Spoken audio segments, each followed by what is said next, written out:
rendition of our national anthem. And thank you to the audience. It's kind of fun to be on the podium up here when a crowd like this sings the Star Spangled Banner. It's inspiring. Now I'm going to ask Bill Hitchens, our representative-elect from this area, to give the welcome. He also is a U.S. Marine Corps veteran of Vietnam. Thank you very much, Lamar. It's certainly a pleasure for me to be here, and I certainly wanted Lamar to tell you that I was a Marine veteran and that I didn't come up here for political purposes. But I'd like to express my welcome to everybody here today that took the time and made the effort to be with us for this very auspicious occasion. I'd also like to give a special welcome to General Kicklighter for being with us and participating in this ceremony. It certainly adds a lot. Thank you, sir. And I'd be remiss if I didn't give a special welcome to all of you here today who at some time in your life, let me get my glasses out here.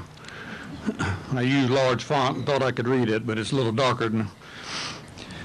And I'd be remiss if I didn't give a special welcome to all of you here today who at some time in your life left the safety and security of your homes and your families, participated in grueling training, and often traveled halfway around the world to some God-forsaken places, and often endured great hardships in the defense of our country and our freedoms. We're proud of all our veterans. We thank you for your service, and we thank you for being here today. About 11 or 12 years ago, I read or heard something to the effect that there was going to be an effort to build a Veterans Memorial in Springfield. My initial thought that it would probably be a concrete statue or something on that order, like so many that dot the landscape across our country. Then as I watched from afar as the undertaking began to take shape, I marveled at the size and the scope of this project. Today, as we look around this beautiful park and we think of all it stands for, we owe a debt of thanks to those instead of just thinking about what a thing it would be to do it, took the proverbial bull by the horns and got it done. And I'd like to personally thank Ms. Ruth Lee and Lamar Crosby. I know they were the catalyst for this, and I know that a lot of veterans here really appreciate it, as do I.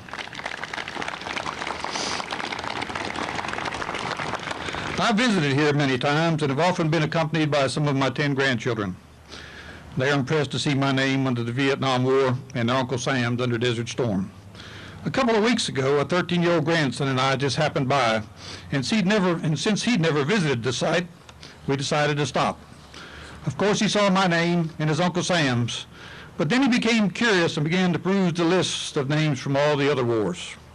He's my oldest child, and his surname is Dasher. As he moved through the Vietnam War, the Korean War, World War II, World War I, the Civil War, and the Revolutionary War, he was astounded to see that the Dashers from Effingham County had served in all those wars, and that one, Solomon Dasher, in the Civil War, had been killed in action. To me, that's what Veterans Day and this park are all about. It's a vivid reminder about what our county thinks of its veterans. And it's also about the honor and the legacy of those who bore the fight, often at great personal sacrifice. As time moves on and we veterans depart this life, our names will remain on that wall. And much like my grandson, generations of parents and children will visit this place and they'll see those names. In the case of family members like the Dashers and you veterans here today, they will swell with pride to see that their family members' names grace these walls and realize that they were the protectors of our country, our freedoms, and our way of life. Again, welcome to this Veterans Day ceremony. May God bless and keep our veterans in the United States of America. Thank you.